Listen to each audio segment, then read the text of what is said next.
Techno world ইনস্টিটিউটে যোগ সঙ্গম, বৃষ্টি উপেক্ষা করে শিক্ষার্থীদের স্বতঃস্ফূর্ত অংশগ্রহণ। শিক্ষার পাশাপাশি শারীরিক ও মানসিক সুস্থতা বজায় রাখার বার্তা নিয়ে পান্ডুয়ার সুপরিচিত সরকারি শিক্ষা প্রতিষ্ঠান টেকনো ওয়ার্ল্ড ইনস্টিটিউট ক্যাম্পাসে ধুমধাম করে অনুষ্ঠিত হলো যোগ সঙ্গম। ভারত সরকারের আয়ুষ মন্ত্রকের অনুপ্রেরণায় এবং যোগ ইন্টারন্যাশনালের বিশেষ উদ্যোগে রবিবার সকালে এই অনন্য যোগ প্রশিক্ষণ শিবিরের আয়োজন করা হয়।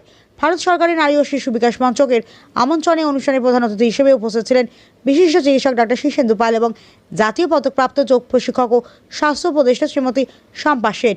এদিন সকাল থেকে আকাশ মেঘলা ও বৃষ্টি থাকা সত্ত্বেও শিক্ষার্থীদের উৎসাহে কোনো খামতি ছিল না।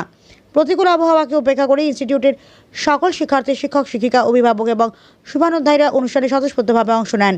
অনুষ্ঠানের মূল গুরুত্ব তুলে ধরে কারিগরি শিক্ষা প্রতিষ্ঠানের ইনচার্জ শ্রীমতী সোমা বন্দ্যোপাধ্যায় তার মূল্যবান বক্তব্যে বলেন, বর্তমান সমান্তরাল শিক্ষা ব্যবস্থার পাশাপাশি প্রতিটি শিক্ষার্থীর জন্য যোগ শিক্ষা ও খেলাধুলা অত্যন্ত জরুরি। এটি একদিকে যেমন শরীর ভালো রাখে, অন্যদিকে শিক্ষার্থীদের একাগ্রতা বাড়াতে সাহায্য করে। বিশিষ্ট চিকিৎসক ডক্টর শীর্ষেন্দু পাল প্রাত্যহিক জীবনে যোগ ব্যায়ামের বৈজ্ঞানিক উপকারিতা এবং সুস্বাস্থ্য লাভের সহজ উপায়গুলো উপস্থিত সকলের সামনে বিস্তারিত ব্যাখ্যা করেন। টেকনো ওয়ার্ল্ড ইনস্টিটিউটের কর্ণধার ও ডিরেক্টর শ্রী প্রীতিশ পাল উপস্থিত সকলকে ধন্যবাদ জানিয়ে দুর্যোগপূর্ণ আবহাওয়া ও বৃষ্টি বাদল উপেক্ষা করে যেভাবে ছাত্রছাত্রীরা এই যোগা প্রশিক্ষণ শিবিরে উপস্থিত হয়েছেন তা সত্যিই প্রশংসনীয়। শিক্ষার সাথে সুস্থ জীবনের এই মেলবন্ধনই আমাদের লক্ষ্য। এছাড়া ইডলি, সাম্বার সহযোগে ঝালমুড়ি ও অন্যান্য দেশি খাবারের স্বাদ নিতে শিক্ষার্থীরা বিভিন্ন যোগাসন অভ্যাস ও কৌশলী শিবির থেকে অবগত হয়। সামগ্রিকভাবে এই যোগ সঙ্গম অনুষ্ঠানটি পান্ডুয়াবাসীর কাছে এক বিশেষ সচেতনতামূলক বার্তা পৌঁছে দিয়েছে। Jamalpur news live.